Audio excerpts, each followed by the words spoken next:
मैं भी 2-3 बार आई, मुझे धक्के दे के बाहर निकाल दिया। 2 दिन में भूखी थी, 1.5 महीना मुझे पड़ोसी ने खाना खिलाया। दरिंदों की हैवानियत नियमित रूप से जारी। आखिर कब तक शोषण का शिकार होती रहेगी अबला नारी? जिस बेटी पे जुल्म हुआ वो कितना चीखी होगी। जब मेरा कलेजा फटता है तो उसकी मां कैसे सोती होगी। वैसे तो सत्ताधारी नारी सुरक्षा का ज्ञान अलापते हैं, फिर ऐसे कांड पर ये कैसे चुप रह जाते हैं।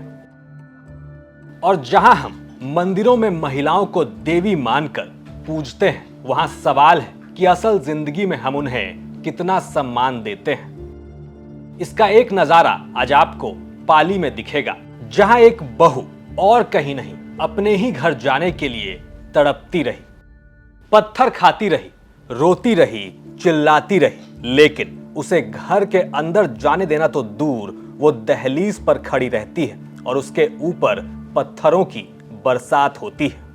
कल इनके ये अपने ससुराल गई थी, वहाँ पर जो है परिवार वालों ने गेट बंद कर दिया था, इन पर पत्थर फेंके थे। क्या घटनाक्रम हुआ था, कैसे हुआ था, बताइएगा आप, और कहाँ की घटना है?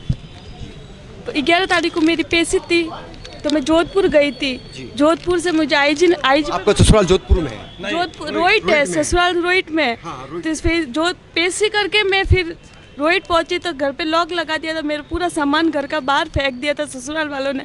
मैंने दरवाज़ा खटकाया तो फिर उस दिन भी मेरे ऊपर पत्थर फेंके थे उस लोगों ने।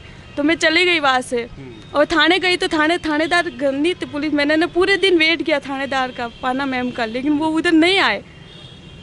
एक तो वो पत्थर क्यों फेंका आपको, और ये घटनाक्रम कितनी बार आपके साथ में हुआ और क्यों हुआ था? 2-3 बार हुई वो घटना। 2-3 बार हुआ। बहू के आने से पहले घर की मालकिन ने करीब 1 बाल्टी पत्थर जमा करके रखे थे, और जब बहू आती है तो उसका स्वागत भी इन्हीं से होता है, और एक एक करके पत्थरों की पूरी बाल्टी उसके ऊपर खाली कर दी जाती है।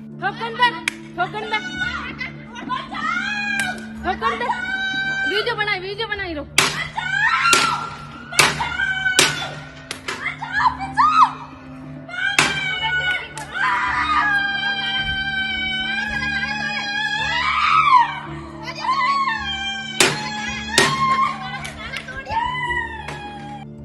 हैरानी तो तब और ज्यादा होती है जब मालूम पड़ता है पाली की प्रियंका वैष्णव पर यह जुल्म कोई बाहर वाला नहीं, उसके घर वाले ही कर रहे थे। ननद, देवर और ससुर घर के अंदर मजे ले रहे थे और सासू मां प्रियंका पर पत्थर बरसा रही थी। साथ में उसकी 2 साल की मासूम बेटी भी थी, लेकिन एक जाहिल और जुल्मी सास को इन बातों से कोई मतलब नहीं था। अब यहां अगर एक पत्थर इस छोटी सी बच्ची को लग जाए तो उसका क्या होगा, ये सोचने से पहले आप ये सोचिए कि प्रियंका ने कितने पत्थर खाए होंगे। ये आपके साथ में पत्थर फेंकने के क्यों फेंका गया, इन लोगों ने क्यों किया? ये दहेज के लिए। दहेज के लिए? शादी होते ही मुझे 1 महीना मेरे साथ सही से व्यवहार किया, उसके बाद मुझे ताना कहते मेरा बेटा डॉक्टर बना, 1 करोड़ डाला डॉक्टर बना के, और तेरे पापा ने क्या दिया दहेज? सोना तो नहीं दिया, बेटे को तो डॉक्टर बना दे, तुझे क्या दिया तेरे पापा ने? और मेरे साथ मेरी सास, ननद, देवर, ससुर सब मुझे ताने देखते थे, पर मतलब मानसिक तनाव करते थे।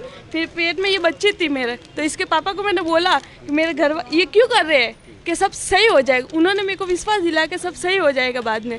तो फिर मैंने मतलब फिर मेरे को जोधपुर लेके गए थे, 3.5 महीने हुए ना, तो मुझे जोधपुर लेके गए, हॉस्पिटल में मेरा चेकअप करवाया और फिर मेरे को पिया छोड़ दिया, क्योंकि मेरी ये बच्ची थी ना पेट में, तो मेरे को पिया छोड़ दिया। और फिर वो आए नहीं, मैं 2-3 बार गई उनके पास, सब मेरे परिवार के लोग भी गए, पैर पकड़े उन लोगों के, लेकिन वो बोले कि नहीं चाहिए। मेरी गलती क्या है बताओ ना, क्यों नहीं चाहिए, मुझे गलती तो बताओ मेरी, कि नहीं चाहिए नहीं चाहिए।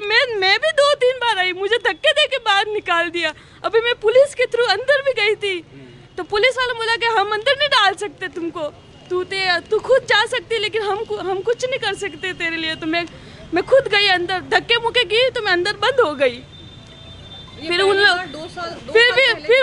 लोगों ने लाइटें बंद कर दी, मतलब पानी का कनेक्शन काट कर दिया। एक दिन में 2 दिन जब आप घर में रही उस 2 दिन में भूखी थी 1.5 महीना, मुझे पड़ोसी ने खाना खिलाया। तस्वीरें साफ साफ बता रही हैं कि प्रियंका ने अपने ससुराल में क्या क्या सहा होगा, लेकिन मजाल हो जो उसे बचाने के लिए इस कोठी से कोई बाहर निकलता, और जब खुद सजा देने वाले घर के अंदर बैठकर मजा ले रहे हो तो भला मदद की उम्मीद भी आप किससे करेंगे।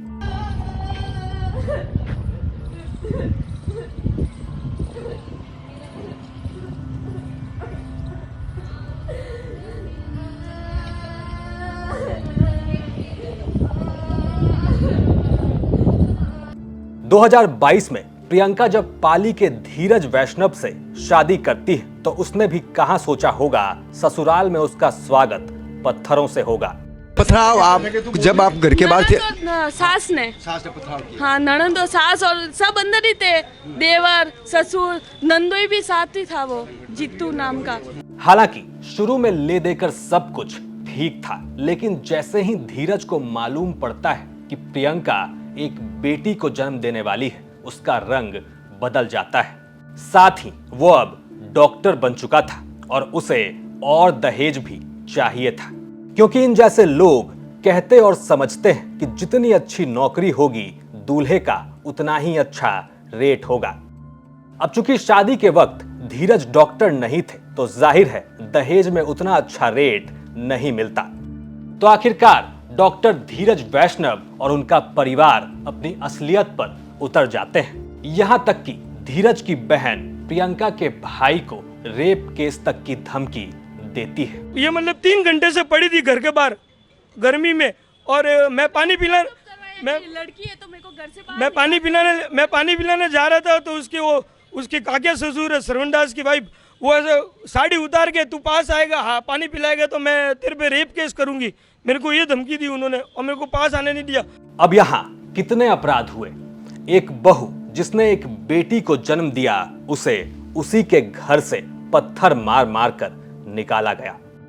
जब वो मां बनने वाली थी तो उसके पेट में झांक कर देखा गया कि बेटी है या बेटा, और जब मालूम पड़ा कि बेटी है तो प्रियंका को धक्के मारकर घर से बाहर निकाल दिया गया। और अब जब प्रियंका वैष्णव को हक के नाम पर सिर्फ अपना घर और पति चाहिए तो उसे मिलती है गाली और पत्थरबाजी। सितंबर 2022 में इसकी शादी हुई थी। इसकी शादी हुई जैसा दीदी बोल रही है, चेकअप हुआ और फिर इसको घर छोड़ दिया 6 महीने के बाद प्रेगनेंसी में, और फिर बच्चा ये बांगड़ हॉस्पिटल में लड़की हुई। तब हमने फ़ोन किया कि आपको लड़की हुई है, खुशी में हमने इसका सीजर, इसने अपने पेट फाड़ के बच्ची पैदा की। तब उन्होंने कहा बच्ची कुएं में फेंक दो, हमको नहीं चाहिए। और फिर ये 2 साल इसने संघर्ष किया। हमारे समाज वाले, मेरे काको साहब, मेरे बड़े पापा, सब ने गए, सब ने माफ़ी भी मांगी, हर तरह से उसको समझाया, लेकिन वो नहीं समझा बंदा। वो पैसों के घमंड में पूरा चूर हो रखा है। एक बार बीमार पड़ी, पास में पड़ोसी रहते, वो हॉस्पिटल लेके गए तो पड़ोसियों को फ़ोन करके बोल रहे कि हॉस्पिटल मत लेके जाओ, बच्ची को मरने दो। और हमको बोल रहे सब जगह से फोर्स लगा रहे, तुम पैसे बोलो और लड़की छोड़ो, जितना चाहिए उतना पैसे बोलो। मतलब कोई बाजार की कोई वस्तु थोड़ी ना है कि तुमने खरीद ली, 6 महीने यूज कर लिया और उसको फेंक रहे हो ऐसे। और कल है ना, हम पेशी पे गए, पेशी पे हमको फोर्स लगाया जोधपुर कोहावटा कचहरी में, पेशी पे गए और वहाँ से रिटर्न आए और हमको मालूम पड़ गया, पड़ोसियों ने बोला वहाँ 15-20 गाड़ियाँ घूम रही है, गुंडे घूम रहे, तुमको मारेंगे। तो हम आईजी के पास गए जोधपुर, उन्होंने लिखित में बोला कि तुम थाने में जाओ और तुमको घर में डालेंगे। मेरी सिस्टर को बोला, फिर हम थाने में गए, पाना मैडम गायब। फिर दिन भर रहे और फिर उस दिन घर पे गए तो सब लॉक और वो गाड़ियाँ घूम रही है करके हम डर के मारे वापस जोधपुर आ गए, मामा गया। फिर अगले दिन वापस आए हम पाना मैडम के पास, हमको देखा मैडम जीप से निकल रही है, आधे घंटे में आ रही हूँ, बैठो। हम 3 घंटे वेट करा, कोई नहीं आया, कोई पुलिस वाला नहीं सुन रहा, कुछ भी नहीं। रोहित की थाने में कोई सुनवाई नहीं, क्योंकि तुम्हारा घर का मामला है, तुम देखो। और उल्टा पुलिस वाले हमको आके बोल रहे, कल भी इस पे पथराव हो रहा था, वो हमको बोले क्या मतलब कि आप बवाल क्यों कर रहे?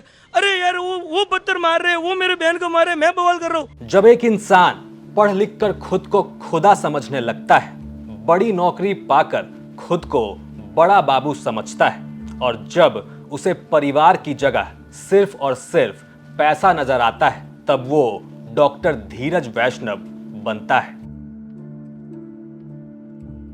और अंत में एक सवाल प्रियंका वैष्णव से भी रहेगा कि आप ऐसे नरक में वापस जाकर पा भी क्या लेंगी, जहां आपका स्वागत पत्थरों और गालियों से हो।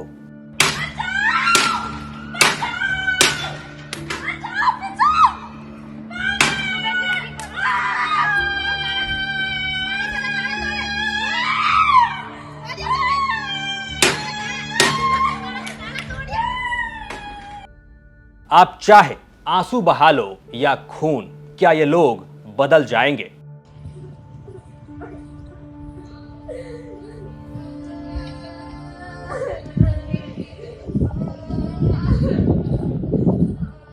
और क्या आप इस नरक में जिंदगी बिता लोगे? साथ ही यह भी जान लीजिए कि जब हमने धीरज वैष्णव और उसके परिवार से बात करने की कोशिश की तो पता चला कि इस पूरे कांड के बाद यह पूरा परिवार फरार है। पाली से यह खबर थी हमारे संवाददाता भारत भूषण जोशी की। आप देख रहे थे क्राइम सीन। साथ ही राजस्थान की तमाम खबरों के लिए आप देखते रहिए राजस्थान तक।